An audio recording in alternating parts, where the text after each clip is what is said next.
Seguimos aquí en su espacio Voz para el Cambio, esta ventana de compromiso con la patria. Jueves, tiempo de hablar de agropecuaria y algo más. La leptospira ha matado a 51 personas en el país en lo que va de año. Y aún así, todo esto tiene que ver con la plaga de los ratones o de las ratas de 4 patas, porque hay otras ratas de dos patas que son mucho más dañinas que las ratas de 4 patas en este país. Pero bueno, la leptospira como tal, miren, de acuerdo a la Dirección General de Epidemiología del Ministerio de Salud Pública, hasta el 11 de noviembre, correspondiente a la semana epidemiológica número 46, se notificaron 5 casos sospechosos de leptospirosis en hombres y mujeres entre 27 y 49 años de edad en diferentes provincias. De los 51 fallecidos, el 78% eran hombres entre 12 y 87 años de edad. Y el dengue anda por su buena. Y aquí tenemos el tema de la rabia. ¿Y qué hizo Altagracia Guzmán Marcelino? Prácticamente cerró el Centro Antirrábico Nacional. Señores, en pleno siglo XXI caminamos hacia atrás. En el país debíamos tener 5, 7, 11 centros antirrábicos. Y entonces el único que tenemos lo cerramos. Y hemos dejado de producir la vacuna para enfrentar a estos problemas. ¿Para qué? Para importarla. Teniendo aquí nosotros la capacidad científica, técnica y de equipamiento ahí en el llamado LAVECEN para producir toda esta vacuna. Y la hemos estado produciendo. Y hemos abandonado todo aquello. ¿Por qué y para qué? Para importarla. La importación es el negocio de los políticos. A los políticos que no les interesa la nación. Pero bueno, ahí vamos, en una de cal y otra de arena. Observen lo que está pasando en Francia. En cualquier momento aquí se suelta el loco. Pero bueno, tenemos a Joemeli aquí y a Radamés Urbáez para conversar de estos temas medioambientales. Joemeli, ¿cómo va la vida? Gracias por incorporarse al segmento con el ingeniero Radamés Urbáez. Muy bien, sí, yo encantadísimo como siempre de compartir con nuestra teleaudiencia de cada jueves, en Jueves Agropecuario, que siempre nos esperan cada jueves aquí para ver qué traemos de nuevo y qué trae el sector. Y de más está decir que yo estoy encantadísima y honradísima de compartir escenario con don Radamés Urbáez. Bienvenido. Muchas gracias. Usted siempre hermosa. Gracias. Navideña. Un toque especial a vos para el cambio. Navideña, sí, Mire, yo sé que usted siempre me espera. Le hicieron un close-up ahí en su movimiento. Ay, Dios mío, y este rostro aguanta close-up. Sí, todavía le quedan unos meses más aguantando close-up. Qué bien. Ojalá sean 20 o 30 años más. Ojalá, estamos jóvenes aún.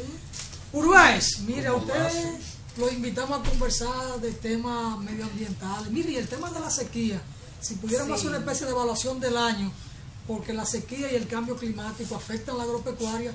Observe que en San Juan de la Maguana hubo una sequía prolongada este año. Y digo San Juan, que es el granero del sur, que tiene que hacer un gran aporte en términos de la producción de alimentos para el país. La evaluación o la mirada que tiene Radamés Urbáez del tema de la sequía, cómo afecta el cambio climático, lo que pasó en San Juan en este año. Y no solo San Juan, también se reflejó o se expresó en otras zonas del país. Sí, destacamos San Juan un poco por las condiciones productivas del valle, pero eso evidencia que, bueno, primero lo normal en el país es que se den condiciones de lluvia. Nuestra situación es que por estar ubicado en el paso de los ciclones, lo normal es que se dé 2, 3, 4 tormentas en el año. Sin embargo, el comportamiento del año, más que estas lluvias que generan determinadas situaciones y pérdidas en el área agropecuaria y también en las personas, es que el año se comportó de manera, fue un año seco. Y al ser un año seco, en algunos casos también se presentaron lluvias en periodos en que normalmente no se presentan, pero la respuesta del gobierno fue una respuesta muy coyuntural en el momento, ya cuando teníamos el impacto negativo de la sequía, como que no solamente afectó, digamos, la zona. Sin embargo, el gobierno da unos datos de crecimiento de la agricultura y aparentemente como si esa sequía no hubiera tenido ningún impacto negativo en la producción, por ejemplo, en lo que es toda la producción de granos, habichuela, maíz, café, tomate, café, dicen ellos. sobre todo habichuela, maíz, todos estos productos de ciclo corto que fueron afectados por la sequía, y todo el impacto que tuvo en la ganadería. Sin embargo, los datos del gobierno es que la agropecuaria creció y se ubicó por encima del año pasado en relación. Entonces, eso significa que no sé cómo construyen los datos, porque cuando se espera que esto debió tener un impacto negativo, aparece con un impacto positivo en el sentido y ellos dicen todo lo contrario, don Urbáez, eso como que se contradice. Yeah.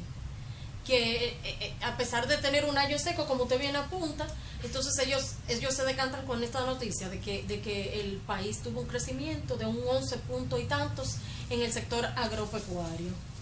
6.9%, sí, exacto, corregimos. Entonces eso como que se contradice y entonces esas cifras son maquilladas, podemos decir.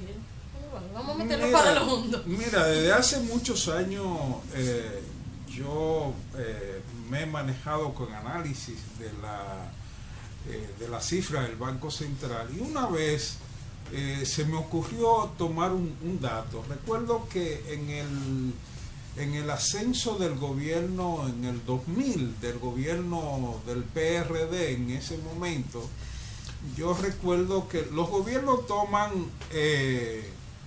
posesión en agosto, y yo recuerdo que haciendo un análisis de los datos del Banco Central en ese momento para la producción agropecuaria, me resaltan que la producción de maíz en ese momento tuvo un crecimiento.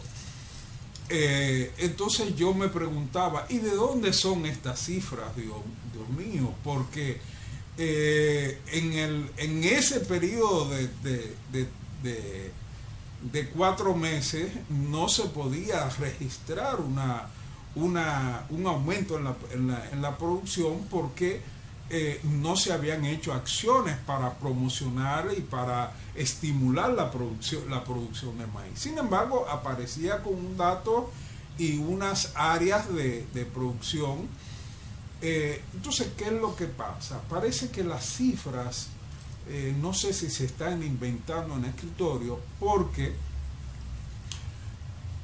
antes el organismo que daba los datos agropecuarios era el Departamento de Economía Agropecuaria, que tenía todo un proceso de investigación, incluso directamente a nivel de finca. Eso ha desaparecido, y entonces ahora yo no sé cómo hacen el conteo, cómo hacen el análisis para decir cuánta área tenemos sembrada, cuánto se produjo, cuánto invertimos. Esos datos no están. Entonces yo no sé cómo se hace. Porque antes el Departamento de Economía Agropecuaria tenía la llamada URPE, que eran unidades regionales de producción y estadística. Ahí trabajó mucho tiempo el doctor Manuel Colón en Economía Agropecuaria. Recuerdo que, a Danilo Severino lo enviaron a Barahona, encargado de la URPE, trabajó en URPE. Se obtenían los datos vía los agentes de detención de área, es decir, los técnicos que estaban en las áreas con los productores, y un área podía tener una sección y varios parajes, es Es decir, eran datos recogidos a nivel de campo. Y así iban subiendo. Sí. Todos los agentes de atención de área recogían la producción en su área, pasaban al director regional de estadística, que era de la URPE, y de ahí llegaba al centro del Departamento Pero de Economía Agropecuaria. Esas unidades, Alfonso, todavía existen, las Todo URPEs? aquello servía para hacer el llamado plan operativo, Yeah. Sí. que era un libro donde estaba todo condensado. Y las instituciones todas las hacen, lo hacen también, que sean infuncionales es otra cosa, porque esas unidades me parece que existen todavía, las llamadas URPEs. Pero siempre han existido llamados... Pero no existen no existen los agrónomos en el campo, es decir, no Ya no. No hay manera. entonces Ya esa información no es evidentemente fidedigna, que no es televisada. No es totalmente verificable. O sea, nosotros no sabemos exactamente cuántas áreas tenemos de arroz, cuántas áreas tenemos de X cultivo, porque son informaciones que no te llegan a partir de una situación Son de descritorios. un descenso al campo de manera real. Urbais. Hace aproximadamente en el año 2015 presentaron, por ejemplo, los datos del precenso, y esos datos, aún siendo un precenso, esos datos incluso no están acorde con la realidad, porque toda la base técnica de preparación no se hizo adecuadamente. Entonces, eso nos espera con que el censo agropecuario de 2020, que yo no sé si lo tienen planteado todavía, porque no veo en el campo ni veo toda la preparación para el censo. Eso significa que el censo de agropecuario de 2020 está en cuestión. Don Urbais, y todos esos millones que vemos que genera y dona el FEDA, mediante el FEDA supuestamente a pequeños y medianos productores, ¿realmente le está llegando eso al Bueno, se podría decir que está llegando a aquellos productores que son elegidos mediante el sistema de clientelismo político. Ahora, lo que hay que preguntarse es si eso está siendo efectivo en términos de la producción y productividad en algunos rubros. En muchos casos, por ejemplo, yo, para ponerte un caso, recuerdo de una zona donde llevaron un proyecto ganadero